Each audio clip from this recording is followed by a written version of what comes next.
Well, it's a good morning to our co-host in the UK, and none other than Andrena, Forrest, and it's my privilege to also welcome you on the show. But without further ado, I'm going to hand you over to Andrena because this will be her last uh, journey on the radio. She's stepping aside as a co-host.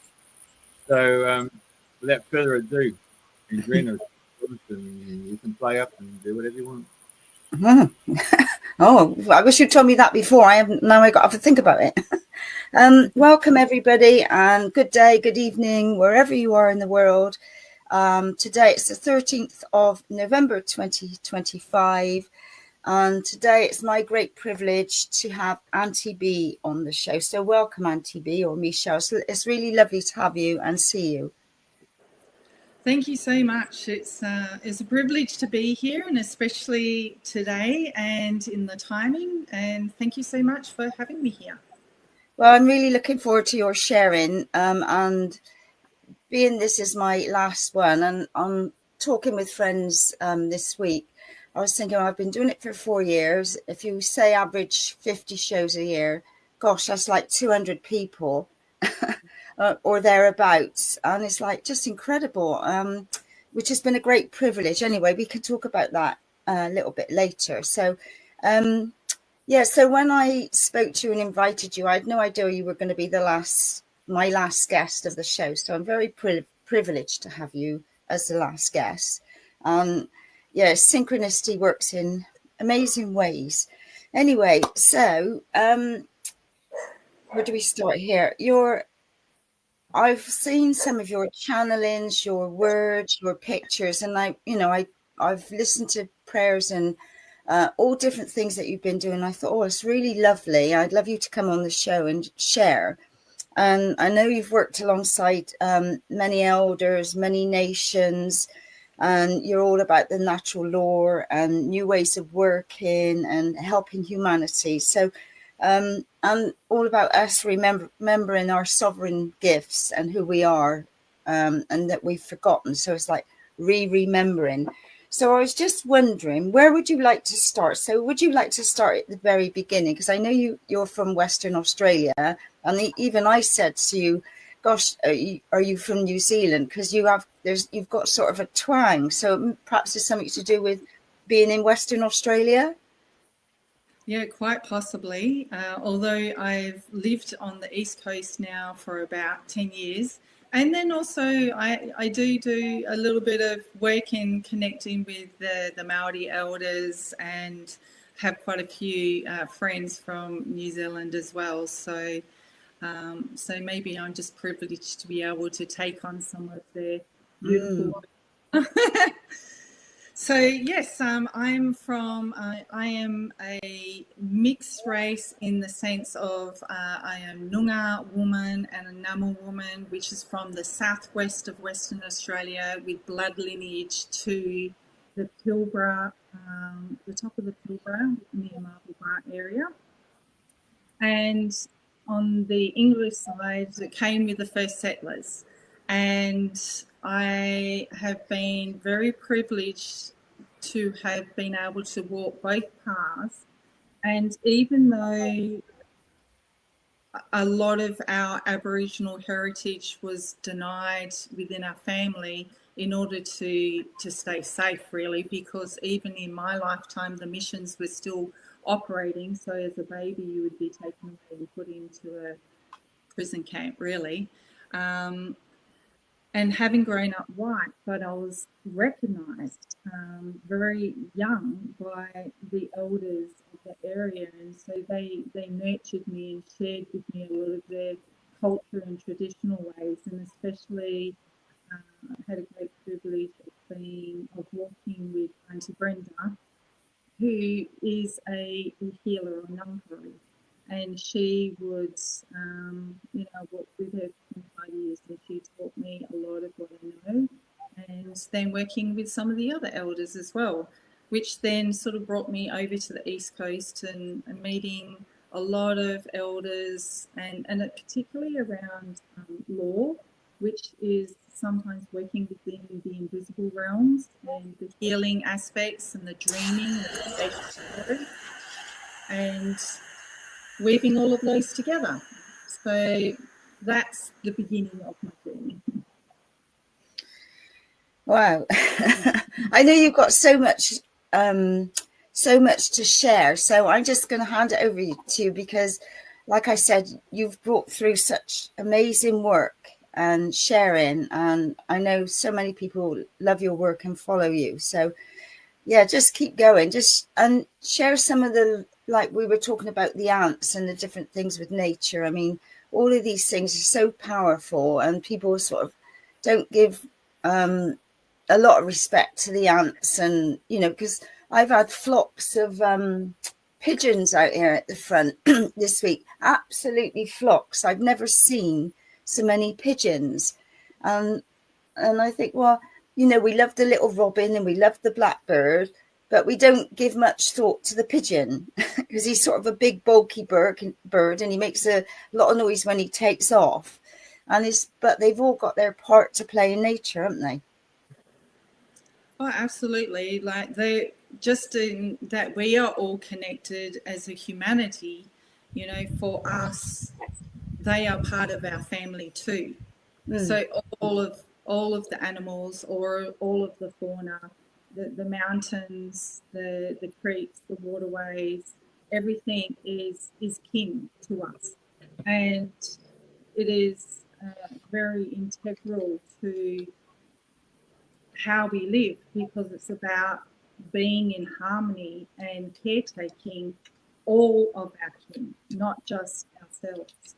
And humanity these days has been conditioned over time to sort of, you know, take care of itself and make sure they've got the home and the comforts of life, but often not done in partnership with the earth and with all the animals as well. So yeah, so what we were sharing just before it came on was the fact that this was your last show, which is about death and rebirth and new doorways opening. And I certainly have worked in that way a lot with people, either assisting people through the deathing process, or what we call sorry business, or otherwise helping people to death the old ways that are not necessarily working for them anymore. So, and how that links in is sometimes with our totems. So depending on country and lineages, so my mother's lineage goes up through Nyaki country to a place called Calabaran, and there one of their totems is the bull ant. And because it's a burial place, you can't bury the bodies in the ground, it's too hard. So the traditional way was to go and put them on top of the rocks, which are like monoliths, and the bull ants would then come in and strip the flesh. So it was very much a part of death and rebirth. And then from there you go and gather the bones, and they would often be buried within a tree. And, you know, and that's what I love about traveling around to different countries, because I'm currently in Gubbi country, and I just wish to even start by acknowledging the land that I'm sitting upon now and the ancestors and the wisdom keepers, just as I acknowledge my ancestors, but also yours as well, because it's about coming back to the original self, the original one that remembers how to live in harmony with all. And so even on this country here, they have a very similar practice where they buried their the bones of their ancestors in the trees here. And so, you know, I've been on a bit of a treasure hunt with some of the sacred sites and beautiful, magical, sacred places here that have been long forgotten, but are just really waiting for us to acknowledge them so that they can reactivate and awaken just like people do. And when people then come to those places, that land, the beingness of that becomes alive again. And then we will understand why the ancestors would go to these places because they will receive healing directly from the land. They will find the places that are transmission places where all of a sudden you can hear the stars. You can hear the star people. And we've forgotten a lot of these ways. So, yeah, hopefully that sort of leads into some questions, and I can share a little bit more for you. I've got so much. No, just share away. But I know, because I've travelled quite a bit in Australia, and I've worked with the Aboriginals in different sacred lands doing ceremony and all sorts of things, and I'm still part of walking in the footsteps of the ancestors, and they came over recently to Ireland, so it was a lovely gathering. So, and it's just so lovely when you connect with these people and you're all of the same intention, you know, when you go is to honor the land and the beings and what have you. So and I know I couldn't get over the size of some of the ant hills over there. I have never seen anything like it in my life. Yeah, it's just incredible. And Carol was over once, and we were going along somewhere, and she was stood on an anthill. She didn't realise, and she'd walked over. So she ended up doing an ant dance. It was just so funny. Funny at the time. But yeah, I mean, that was just an average one. And some of the, like you say, the size of the ants, oh my God, I've never seen anything like it. So I would love you to share more stories like that, because nature is so important, and a lot of us are remembering our roots, our ancestors, and yeah, there's some, I mean, if you've got to see an anthill like some of these, it's just like, wow. And like, I know I've seen a video with the network of ants, like weaving and just lines, and oh my God, incredible. It's just, but people don't give thought like to the humble little ant, but they're all playing their part in the bigger picture. So share some more. Beautiful. Well, as you were saying that, I was just tuning in and asking what I could be the voice for, because I feel that's been one of my gifts and abilities, to be the voice for the beings of this land, the spirit of the land. And often people don't know how to listen to that. So it's almost to be a translator.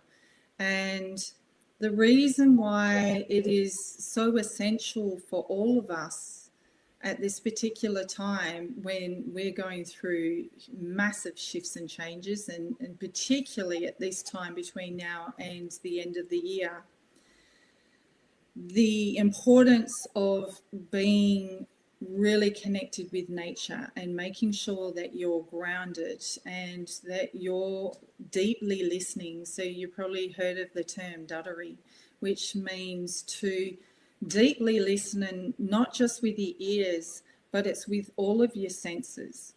And one of those things that, I was taught at the very beginning was that we never meditate with our eyes closed, because then we miss and don't see all the visitors, the messengers, the way that the wind interacts with us, what comes across our path, because it is part of the deep listening.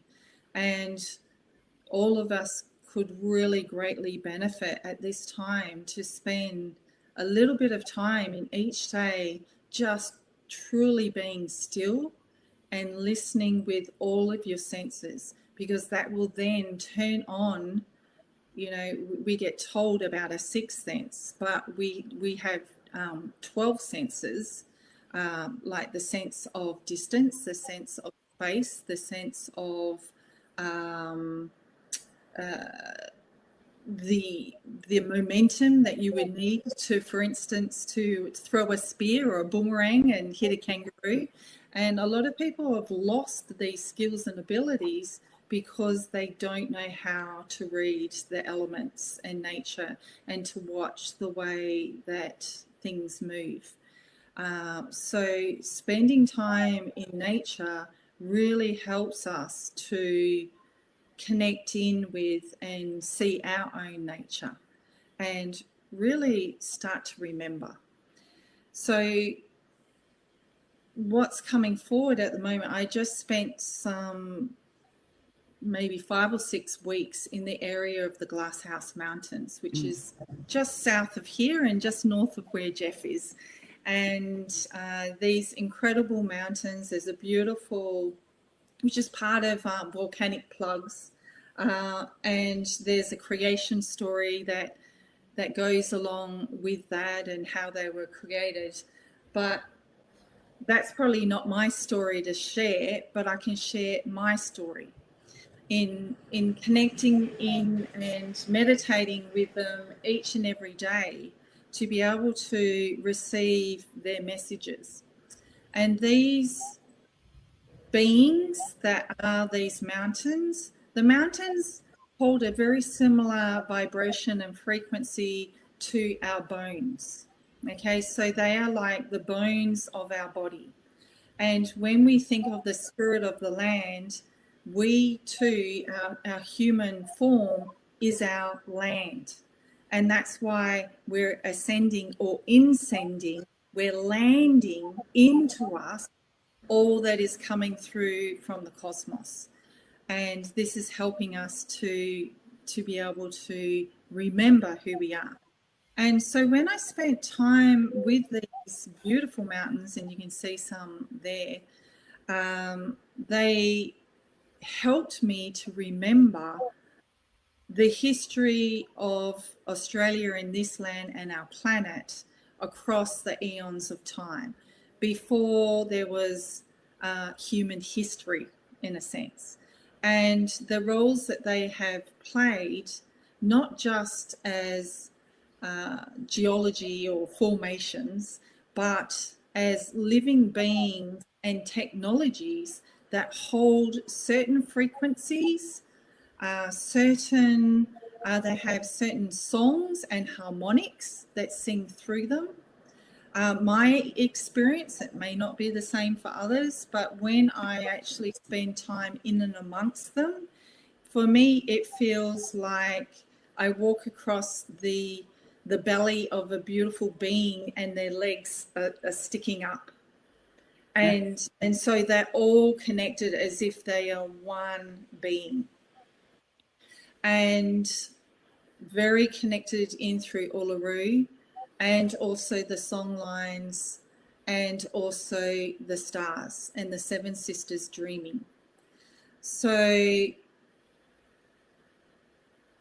they are reminding us this time of our gifts and abilities and who we are as galactic beings, you know, not just as humans, and our connections through the star people. And for Aboriginal people, and certainly in our culture, and when I say our culture, because we've got 250 odd different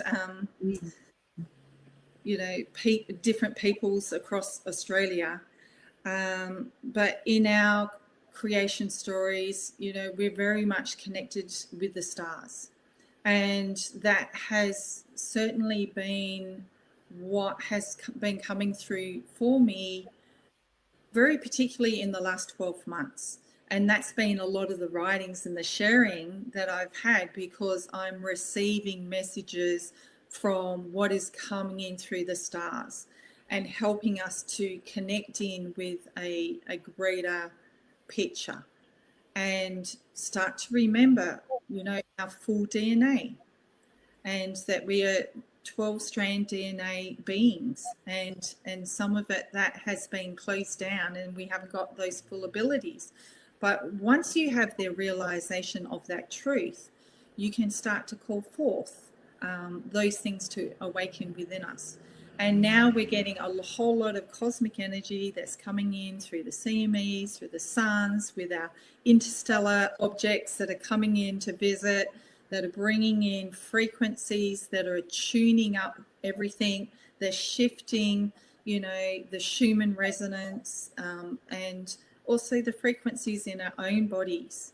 So it's like getting a electromagnetic, or more so a photonic tune-up, so that our bodies come more into our crystalline form, where we will no longer have water flowing through our bodies, but plasma. This is what we're evolving into. And that's been part of my journey since the beginning, that the elders, when they asked, they taught me the traditional ways and healing and law, but they always said, you need to remember the old ways, but you'll always be evolving into the new ways, because you're here for new way walking, or the new dreaming. So it's perfect that your program is called the New Dreaming, because I'm essentially now really stepping into what I'm here to be, and to hold and to remember within myself, and reactivate this land, because then when I take this land across the land, then it activates a resonance field, and these technologies within the earth start to come back online. So any questions or anything that arises from that? And if not, I'll continue on.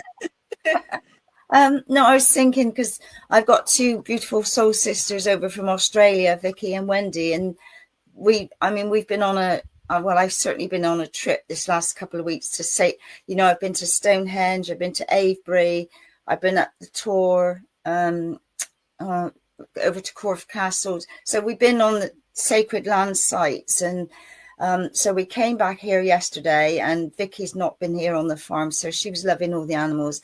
And I said, I can't meditate here. I can't sit with my eyes shut. There's just so much beauty all around. I've got all the trees and the colours and the odd bird and what have you. It's just like open-eyed meditation. And I said to people, well, you don't have to sit there for hours. Everybody's different. Some people can sit for hours. I can't. I know. I like to just see what's going on. Don't like to miss anything. And then I have a little, I've got an amethyst geode outside, and I have a little robin comes in the morning, so I throw out little seeds for him there. But yeah, so I always get little visitors, and then and the birds, like I said about the flocks, there's the different messengers that come in, and I acknowledge all the little creatures and what have you. But the only ones I wasn't very partial to in Australia was the God, I can't even think of the mosquito. I couldn't think of his name then. And the times I've sort of just been about to go off to sleep, and then you're, I think, oh my God, I got to get him. Where is he? And yet, they've got a nasty bite, and they've been partial to my blood when I was over there. And I know we went to the Glasshouse Mountains for New Year, the first year I was over there, and got my hands out, taking lots of pictures. And then when we come back, oh, my hands were full of mozzie bites. Oh my God. Yeah, so they were not my favorite insect, I have to say. Yes, well, I can understand that. Your mosquitoes, the ticks, and the leeches, they all hold a very similar message. And this is all about taking a blood, which is our life force energy, and how we flow and circulate amongst people and the land. So when you get attacked a lot by mosquitoes or anything that's blood sucking, it's usually showing you that your energetic field is open, or you've left open boundaries in which others come in and take your life force energy, or otherwise you are giving your life force energy away.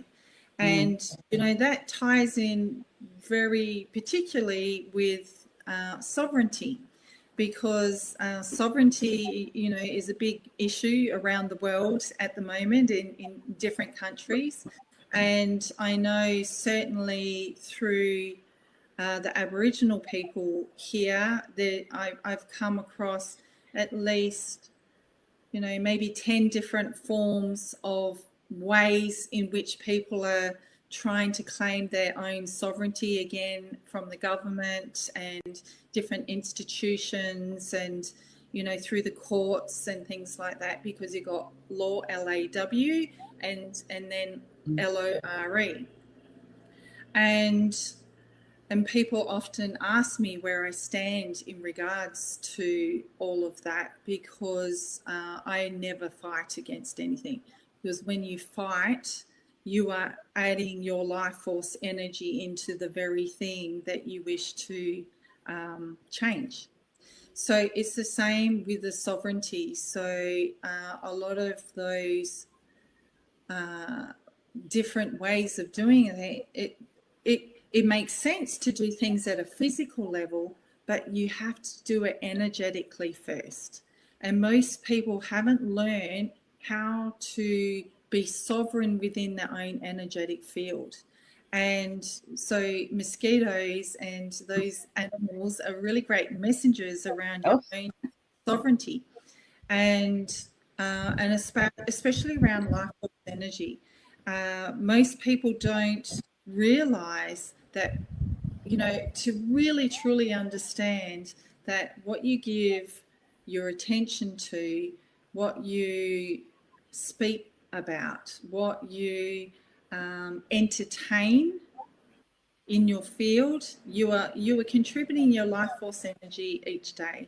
And the way that I like to explain it is, imagine you were giving a budget of $100 per day, and each time you're spending $1 depends on what you're interacting with. So how much of that money did you spend in social media?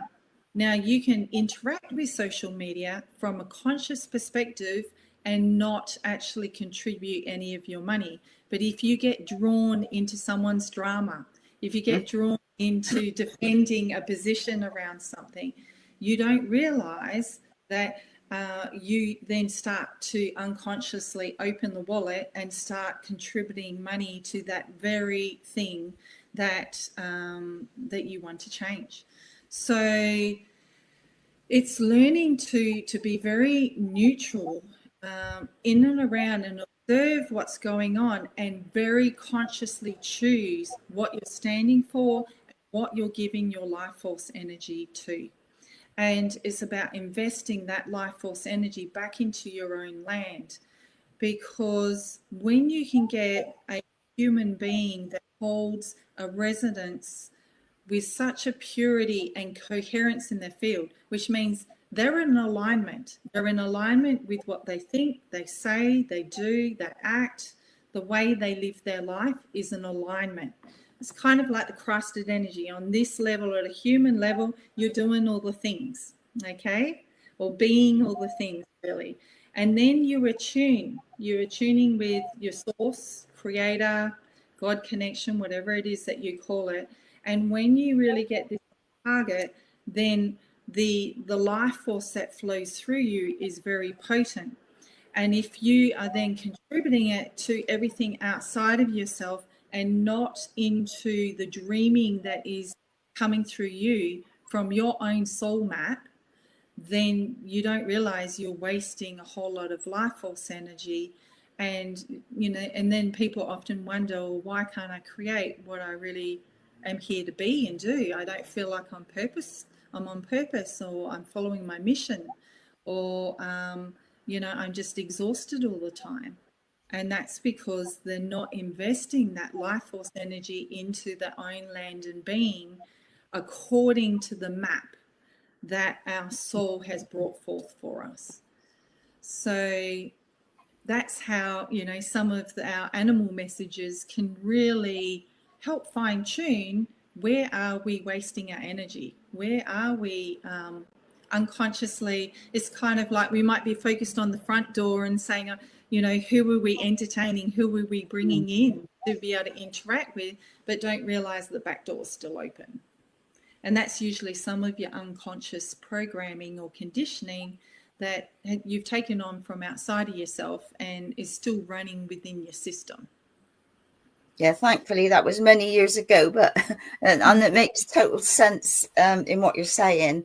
But we're not taught in schools or to go within and to be quiet and to be still and to pick up on different things around. You know, it's been like a whole learning curve for people at different stages of life. And I suppose it's only when they become more aware or more awake that they pick on like upon energies or sensations or going somewhere, you know. But it's, you know, I always think, God, if you've got the little ones at school, they come in from all walks of life, all different backgrounds, all different dramas. And if you get them all in the morning and get them just to do a little 5-minute meditation to bring them all in together, to quieten them down and, you know, and get them to do a little bit of drumming and all these sort of things, you know. But like we're way behind in bringing these things forward, and it's not what the government would suggest you do.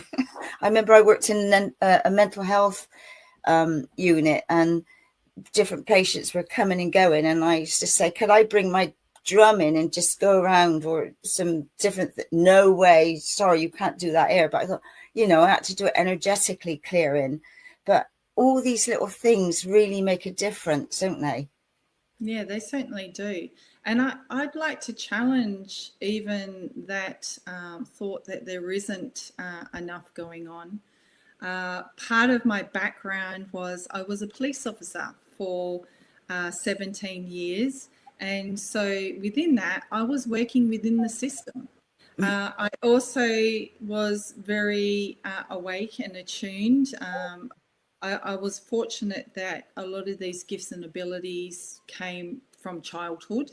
I just knew how to disguise them or close them down or not speak too much from them, so I didn't freak people out around me. But I certainly utilised those gifts and abilities, and especially as a police officer.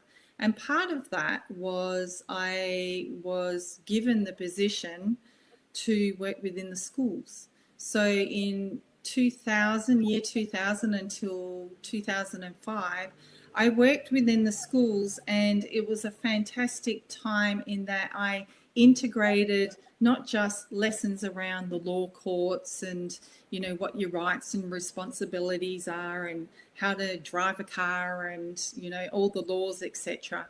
But I started to integrate all the energetics as well.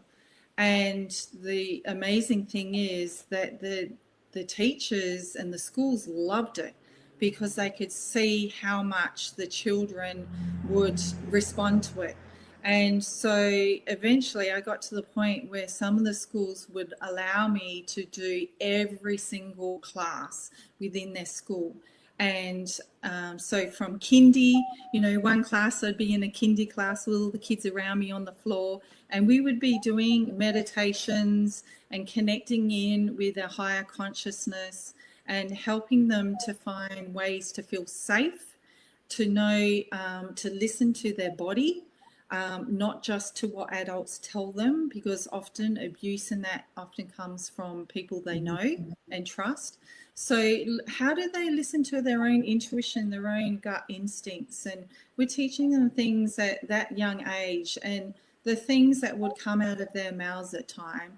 I'm sure I picked up a few jaws off the teachers off the floor, because they couldn't believe what the wisdom that was coming out of these children. And then the next class I'd be doing year 12, and I just have to adjust the language, but it would hit them in the same way. And really it's about bringing truth.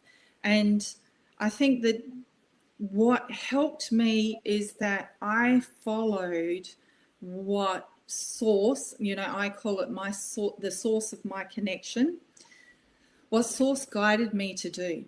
No matter what other people thought of me or might have judged me. You know, of course, I had police officers that were making fun of me, but I can also guarantee that every single one of those police officers were in my office at some stage having a reading with me, or having a session, or having energetic healing, because they noticed that when they worked with me, things would work out easily.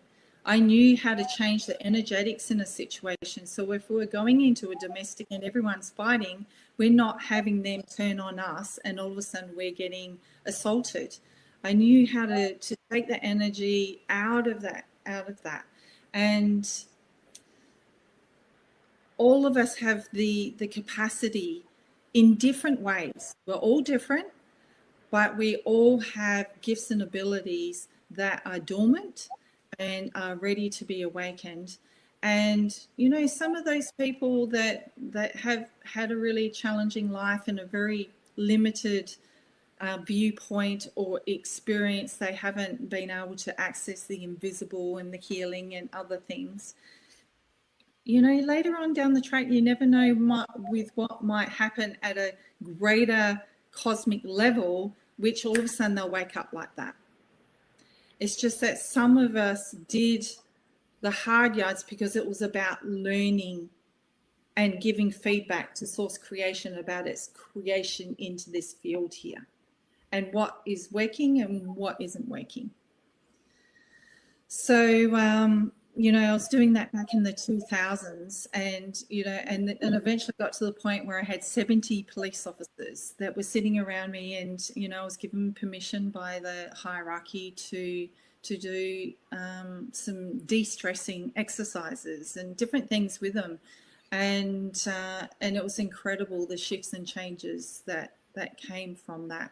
But I'm sure every healer, every person who's done breath work or has done different forms of healing and modalities have all had incredible results and things that, you know, that seem miraculous.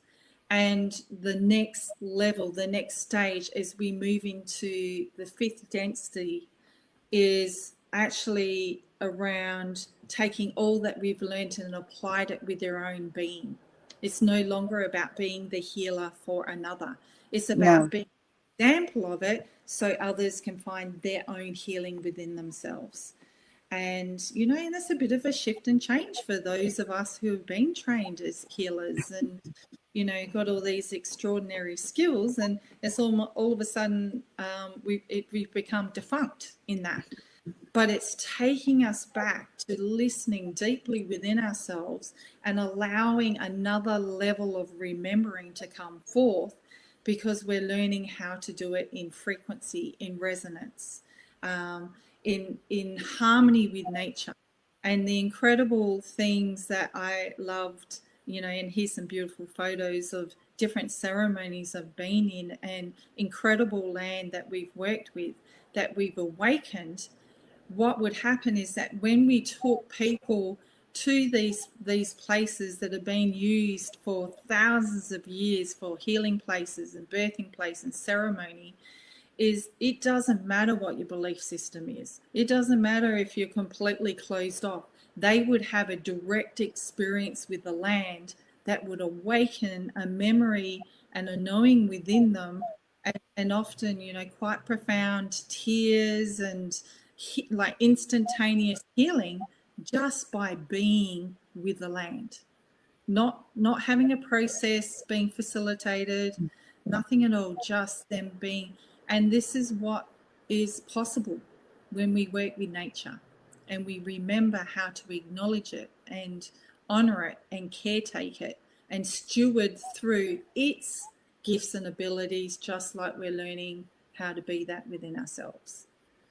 And like, you know, when I said about different schools, you know, if more and more did like little meditations, little drummings and different sharings and about the stars and things like that.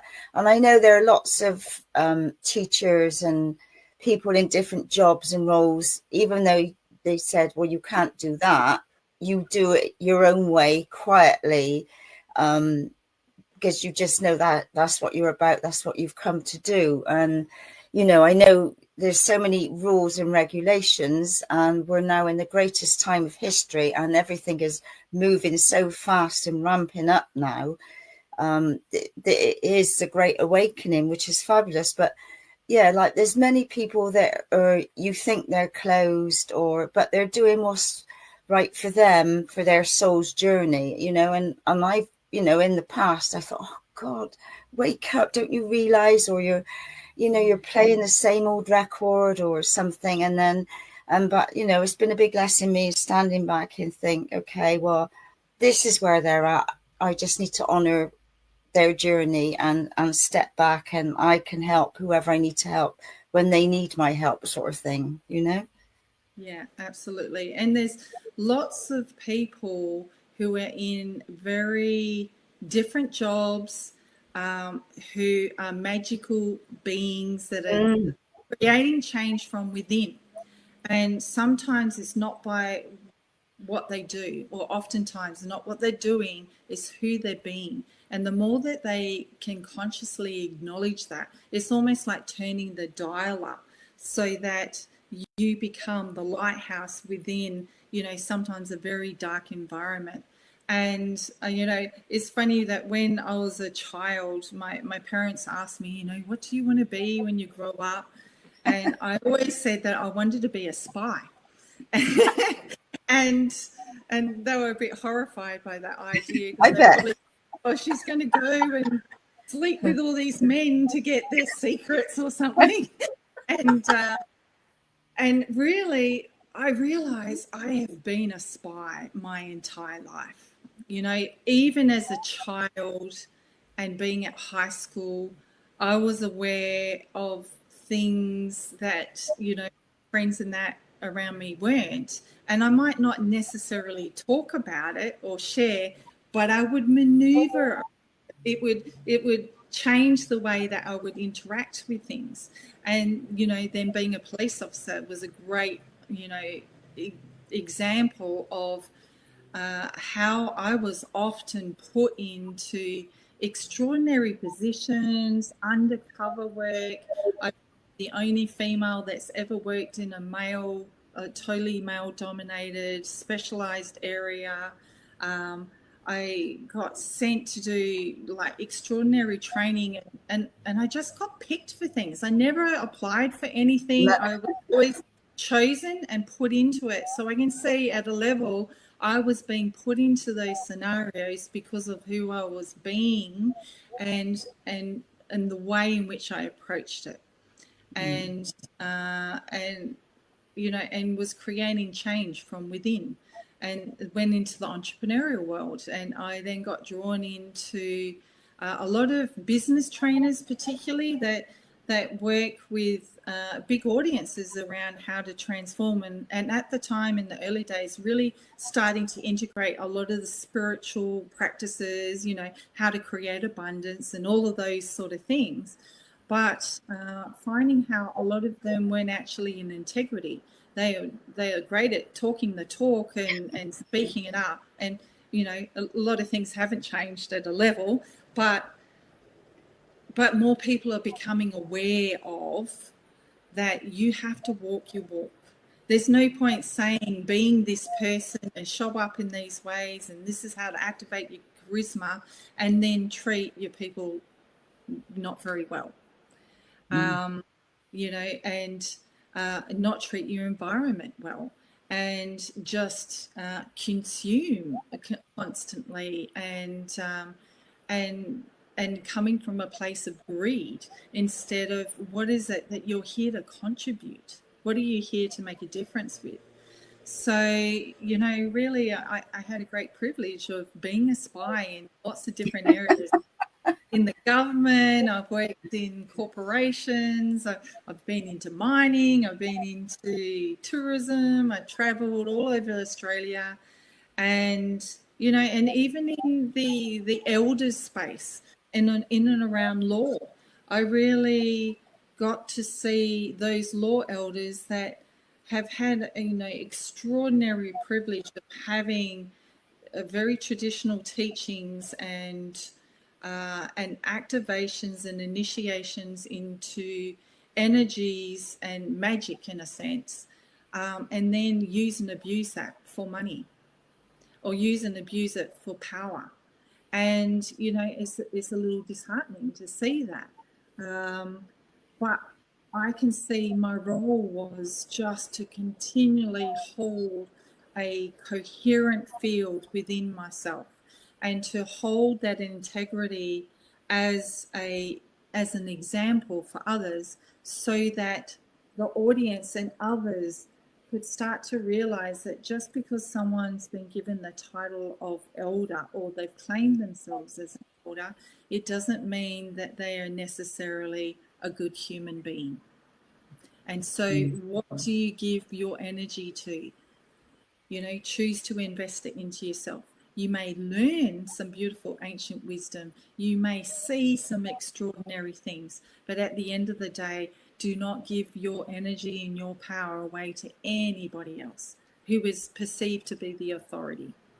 And so once again, we're coming back to the message of sovereignty. Yeah, and I know what you're saying, because like being a spy, I hadn't thought about it like that, because like in the year 2000, my sister and I had a funeral business, so we were dealing with a lot of heavy energies. And then like a few years after that, then I worked in a men's prison, and I was there for a good few years, and I loved it. And I was right in the center. I was in the hub, and I knew I was there like as a lighthouse, but never give it any more energy. I was doing a job, and that was it. And then like the same in the mental health, and you know, people come up sharing things, and you listen, and so people are doing that in so many different ways now, without realizing that they're holding that space for other people, without having to put their hands on them or give them healing or give them a hug. You know, your presence now is enough for your energies to do whatever they need to do around these people, or wherever you are on different sacred lands.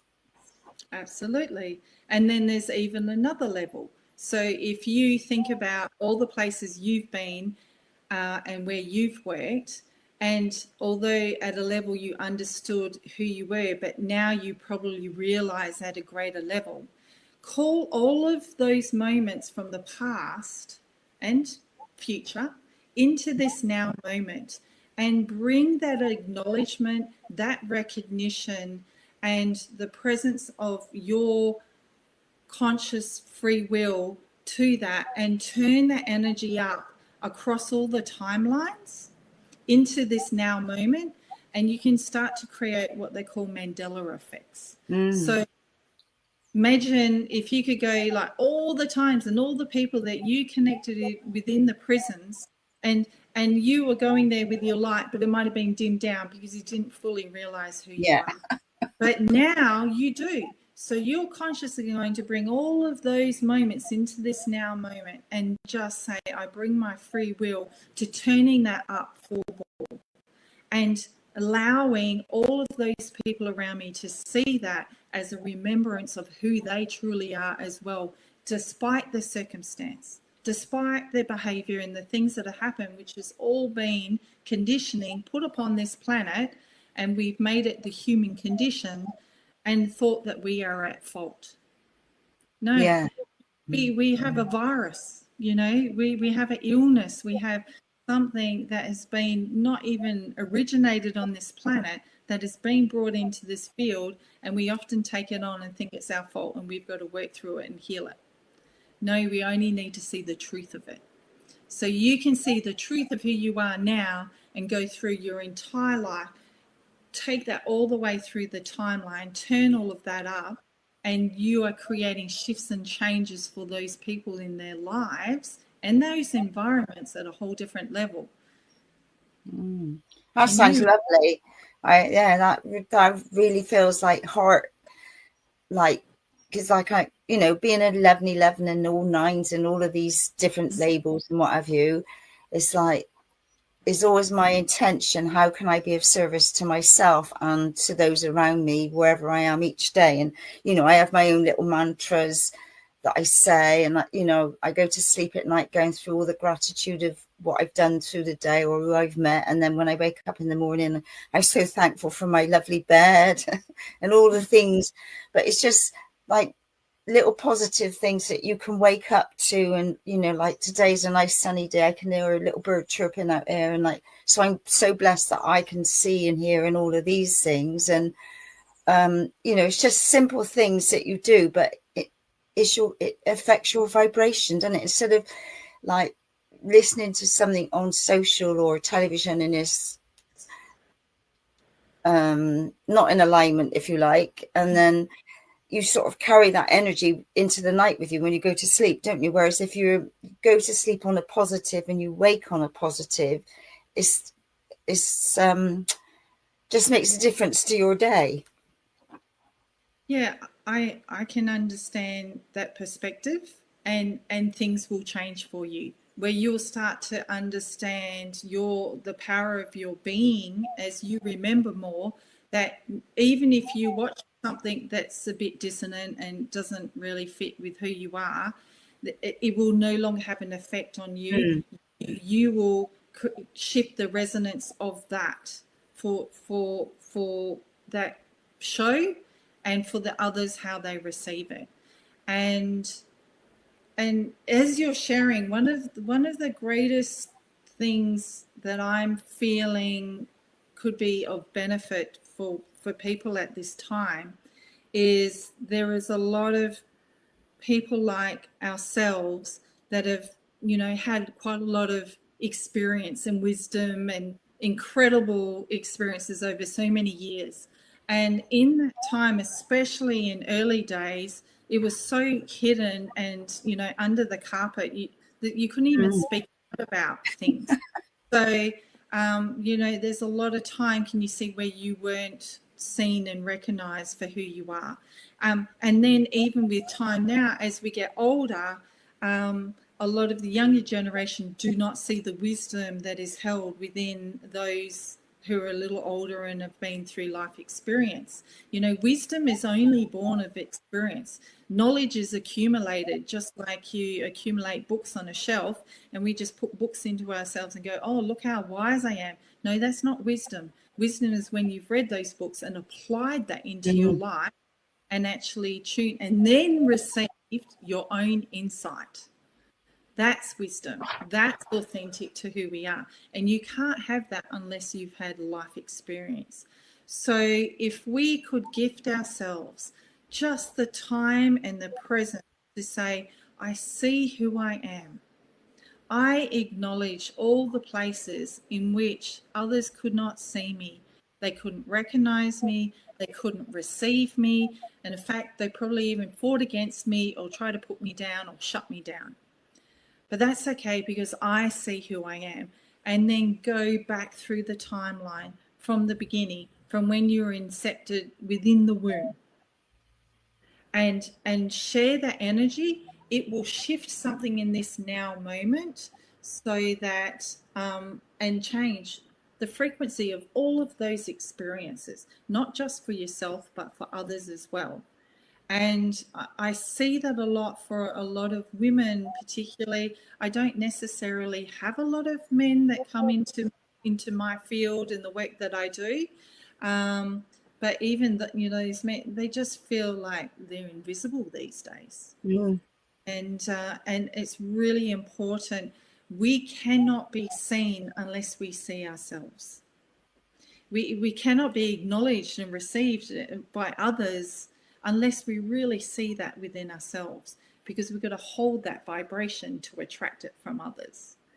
And I really feel this is a big gift that we can gift ourselves. No one else can give it to us. And do you find with the little ones now, I like, you know, so many of them can see and sense and see things, and you know, it's fabulous with the younger ones. Yeah, you just know that they're picking up on things. So are you finding that more and more now? Yeah, definitely. And in fact, only just yesterday I was walking along the Noosa River, which we were talking about before we're getting on here, and there was this beautiful little baby, and as soon as she saw my friend and my friend, she's just like walking joy, she just lit up. And so we went over and said hello, and of course she hasn't got words yet, or not a lot of words, but she spoke volumes, because the transmissions, the telepathy that they have, you know, I came away from that short few minutes of interacting with her and just going, oh, I feel like I need to integrate just how much she shared with me. And, you know, and it really lifts your hearts, because you see it's because of the work we've done. Now these young ones can come in pure, and it doesn't matter if their parents, you know, are not fully aware and awakened.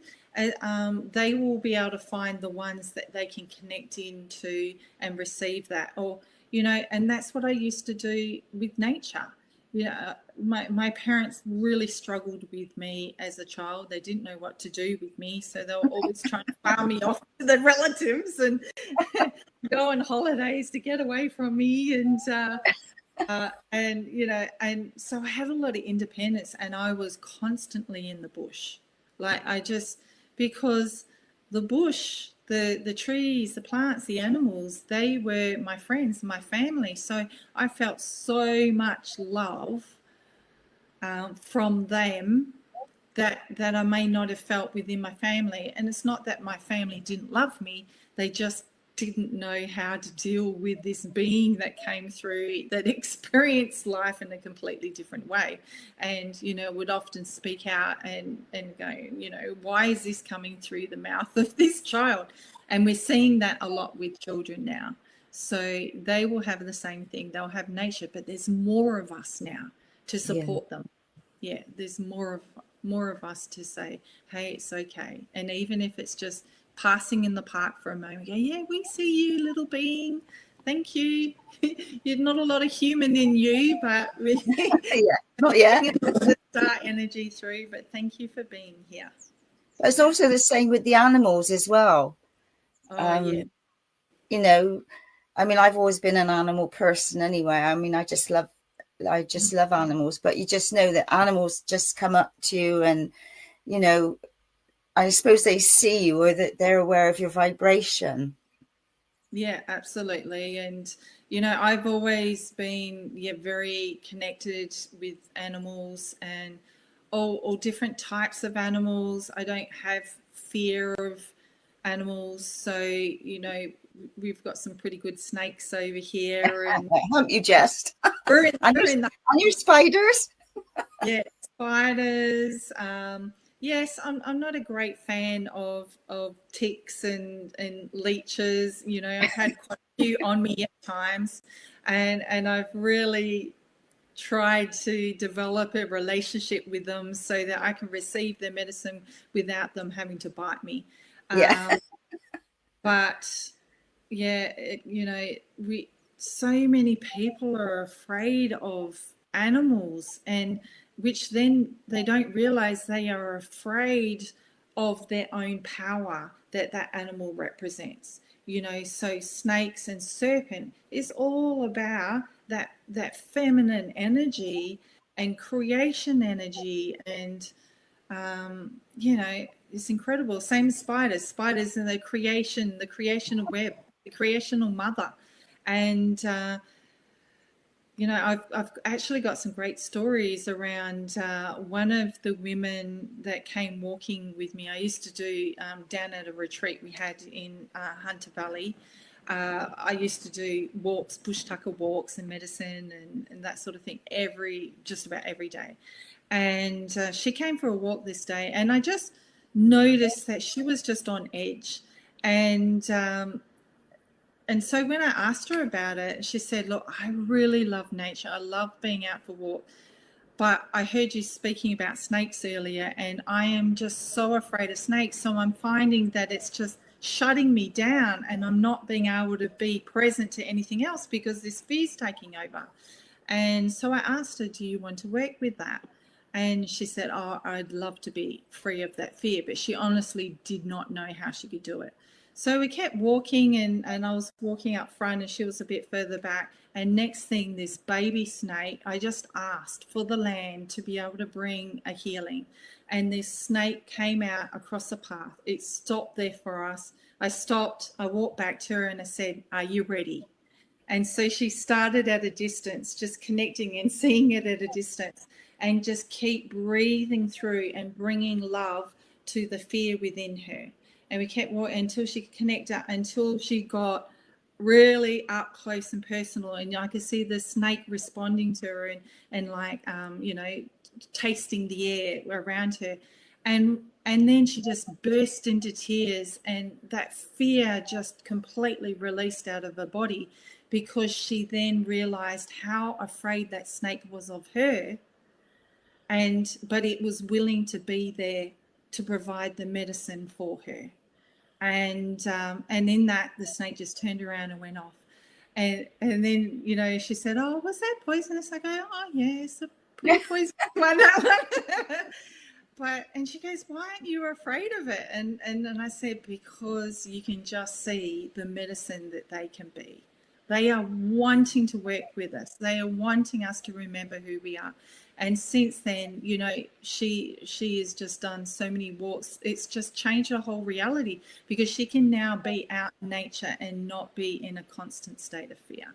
And I know, talking with friends this week, she was saying she had a massive spider. She'd never ever seen one so big. And, you know, they removed it and put it out. But it's the fact that, you know, like, well, I don't mind spiders being in my place as long as they stay up in the corner, so to speak. But it's when they suddenly start running, the bigger ones, it freaks you out. Yes, I can relate that to a few times, because we got the hunter spiders. Yeah, they often will just hang out in the corner, and we just grew up with them as children. They were always on the walls, and we just knew where they were. And if you went down the passageway, you kind of just went down the other side of the night. And yeah, I had one, Frank, and he lived in the far corner in my bedroom, which was fine. And then one night I actually woke up in the middle of the night feeling this presence so strongly near me that I just had to turn the light on. I turned the light, and there's Frank, and he's sitting on the bedside table, and he's reaching out like he's about to step across. Oh my God. And I've caught him, and I go, "Frank, what are you doing?" And then he quickly said, and so I had to talk to him, "No, back up the wall." And he went back up a little bit. "No, up in the corner." "No, back into that corner." And it fully responded to me. He went back into that corner. The next day he tried the same. So after that, he was put outside. Because there's nothing worse than waking up with a spider on top of you. And I've certainly had, especially when I was working with one of my totems, which is, of all things, a centipede. You know, everyone else seems to have, you know, bears or kangaroo or wedge-tail eagles. No, my totem's centipede. And at the time when I was working with the centipede medicine, it came and visited me several times. Somehow they would get into my house, and I literally woke up one night with it tapping on the top of my forehead, and I've woken like from my pillow, and there it is. And of course I freaked out, but then I had to pick it up, like catch it without getting stung, and put it outside. It came back in 3 times. And I would find it another time. I found it was like crawling up my leg. It didn't sting me, but it was showing me I had to release my fear of my own totem. Because how can I walk with and carry the medicine of the centipede if I'm fearful of it? Because it will sting me if I need to receive, you know, a good lesson. Yeah. But if I'm in harmony with it, it will only ever look after me. And this is some of what we've forgotten about our deep connection with the animal world and all of it. Well, I didn't even know centipedes sting. Not that I see many anyway over here, but oh, wow. Oh, it's been absolutely fascinating and an absolute delight to have you on the show, and all your sharings has been really lovely. I've so enjoyed it. Oh, thank you. It's been a privilege, like I said, and Thank you so much for inviting me in for your very last one. And I can see that we've got some others ready to come in as well. So I'm looking forward to connecting. Yeah. Well, thank you once again. It's been an absolute delight, and for sharing all your knowledge and wisdom. So you're a blessing. Thank you. Yeah, my pleasure. Okay, Jeffrey.